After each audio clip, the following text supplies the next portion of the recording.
Hello again. Welcome to the NRC Helpful Moment. I'm Richard Weil, and I'm principal and owner of National Restaurant Consultants. We appreciate you joining us for our 98th NRC Helpful Moment. And once again, welcome Mr. Brian Devine, the president of Top Line Management and Cafe Fuel. Hello, Brian. How was your Thanksgiving? Oh, it's terrific. Thanks for asking. How about you, Richard? Good, very good. Thank you. Little different this year, no doubt. No doubt. A little smaller. A lot different. But today we have our senior consultant from Washington, outside of Seattle. Mr. James Rinker is going to host our NRC Helpful Moment today, and James is going to introduce our special guest. So, James, if you would please. Thank you, Richard. Brian, I have the great pleasure of introducing Eric Dalen, the club manager of Whidbey Golf Club here in Oak Harbor, Washington. Eric and his staff, y'all have done a great job keeping his members, guests, staff all safe. From this pandemic, during different stages of operations in this pandemic. Eric, what steps have you done with your team to incorporate and also see implementing moving forward to keep your members and guests and your staff safe? Well, and I can't really speak for most of the rest of the regions of the state or whatnot, but we had a lot of communication from our county specifically, and I found that they did a really, really good job of making sure they kept us updated with all the protocols as far as contact tracing and social distancing and masks and different changes with any restrictions that came on. So it was a lot of emails that I just kind of kept through daily, weekly. And we just basically kept following up with whatever they said that we needed to do. Any change that happened, we just kind of did it. But for the most part, we're not a ridiculously busy restaurant as is, being a semi-private golf course where the restaurant specifically isn't open to the general public. So operating at certain capacities and whatnot really didn't affect us so much because we don't run that. We're not turning and burning customers like crazy anyway. So, it really was the table sizes that were a challenge, and then the indoor versus outdoor dining. But, everybody just kind of realized that it's just what it is right now, and we just kind of made the best of it. So. Yeah.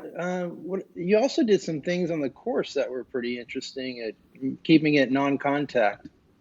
Can you share those with us?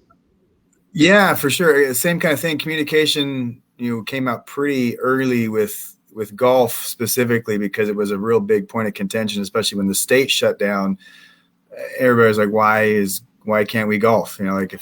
Or what is golf considered an outdoor activity? I mean, there was a lot of confusion initially, when it came out there, but the Washington Golf Association was a pretty good source for us as far as, lobbying to say, hey, this is something that we can do safely. And, they actually went to the governor and shared a letter that they sent to the governor's office, with all the specific recommendations that they made, and kind of sent to all golf courses statewide to let them know what we can and can't do. And a lot of that stuff was, no carts in the beginning, just to encourage that we were just riding. You take the rakes out of the bunkers, you cover up the ball washers, remove all the benches from the course,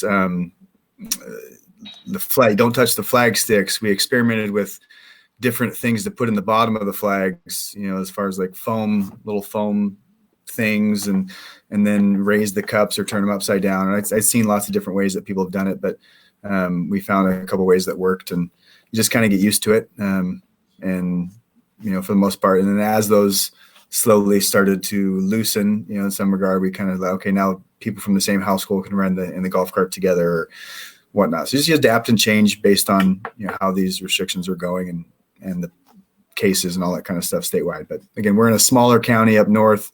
We were one of the only places that actually got to phase 3 in Washington. So we were able to do a lot more than most places were. But we just had to adapt and change and get a little creative with tournament structures and whether we include food or how we include the food, just stuff like that. So it was just kind of learning on the fly a lot of times.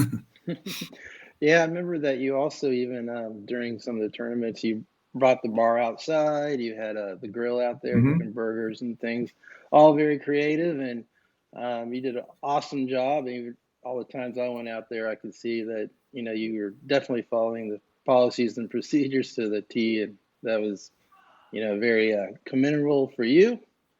And I'm very impressed, and I'm sure all your members were too.